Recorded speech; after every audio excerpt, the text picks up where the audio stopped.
Assalamualaikum warahmatullahi wabarakatuh. Kami dari kelompok 3 akan mempresentasikan hasil kerja dari kelompok kami. Sebelumnya, izinkan kami untuk memperkenalkan diri kami masing-masing. Perkenalkan, nama saya Lia Sartika dengan NPM 2011 050336. Di sini saya sebagai moderator. Perkenalkan, nama saya Mia Nur Hidayah, NPM 2011 050335. Sekian perkenalan dari kami. Selanjutnya, kita akan masuk ke dalam materi. Materi yang akan kita bahas adalah penggunaan kaidah ejaan dengan benar. Materi pertama akan disampaikan oleh rekan saya kepada Mia Nur Hidayah. Saya persilahkan. Baiklah, di sini saya akan menjelaskan tentang kaidah ejaan. Kaidah ejaan adalah keseluruhan peraturan tentang bagaimana menggunakan lambang-lambang bunyi bahasa dan bagaimana hubungan antara lambang-lambang tersebut. Secara teknis, kaidah ejaan dan tanda baca adalah aturan-aturan mengenai penulisan huruf, penulisan kata, dan penulisan tanda baca. Baiklah, yang pertama kita akan membahas tentang penulisan huruf, di mana dalam penulisan huruf ini ada yang dinamakan dengan huruf kapital. Istilah huruf kapital sering juga diganti dengan huruf besar. Huruf ini dipakai sebagai huruf pertama, yaitu pada kata pada awal kalimat. Yang selanjutnya digunakan pada kata yang berhubungan dengan nama Tuhan, kitab suci, dan lain sebagainya. Selanjutnya digunakan untuk nama gelar kehormatan, keturunan, keagamaan yang diikuti dengan nama orang. Kemudian digunakan juga pada nama jabatan atau pangkat yang diikuti dengan nama orang. Dan selanjutnya digunakan juga untuk nama orang, contohnya nama kita. Terus digunakan juga untuk nama bangsa, suku bangsa, dan bahasa, nama tahun, bulan, hari raya, dan peristiwa sejarah, nama badan resmi, lembaga pemerintahan, nama semua kata dalam judul buku, majalah, singkatan nama gelar, pangkat, kata petunjuk hubungan kekerabatan seperti bapak, ibu, adik, dan paman. Selanjutnya kita akan membahas tentang huruf miring.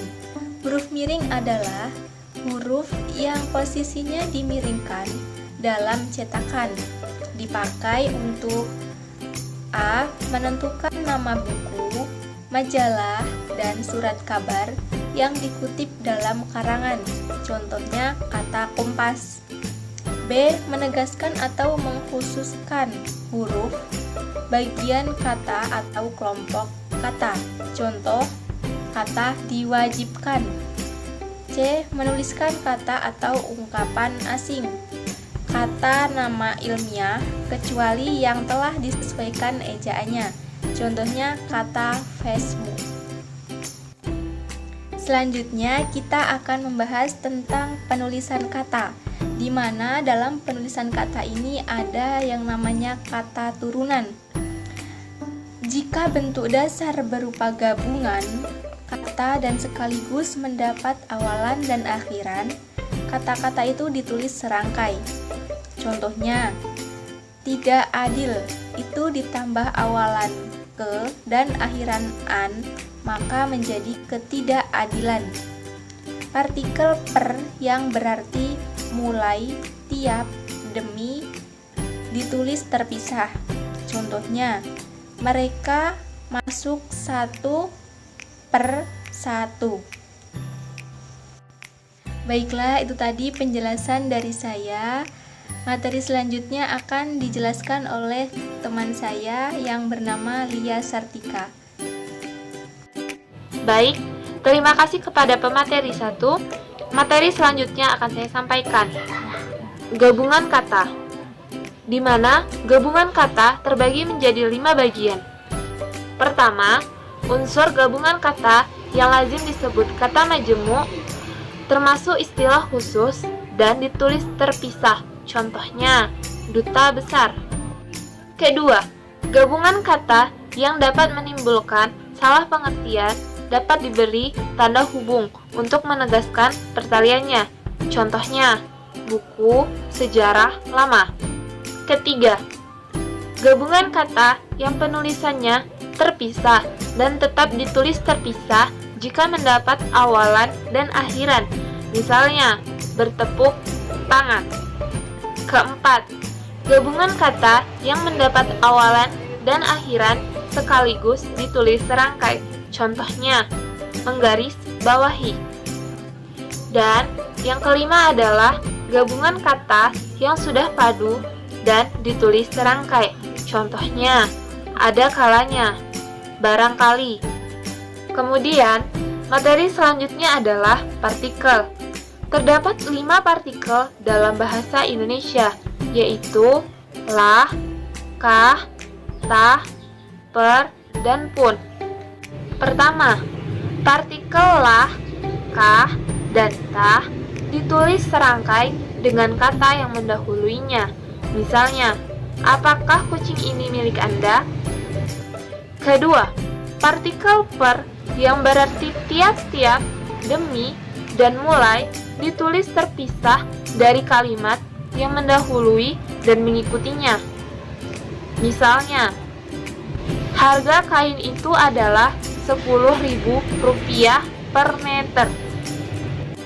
Namun, partikel per pada bilangan pecahan ditulis serangkai dengan kata yang mengikutinya. Misalnya, 2/3. Ketiga, partikel pun yang sudah dianggap padu benar ditulis serangkai dengan kata yang mendahuluinya. Misalnya, walaupun, biarpun, dan meskipun. Sedangkan partikel pun yang ditulis setelah kata kerja, kata benda, kata sifat, dan kata bilangan dituliskan terpisah. Misalnya, jika tak ada yang kuning, merah pun tidak masalah, asal bunganya bisa dipajang. Sekian materi dari kami. Mohon maaf apabila ada kesalahan. Kepada Allah saya mohon ampun. Saya akhiri. Wabillahi taufiq wal hidayah. Wassalamualaikum warahmatullahi wabarakatuh.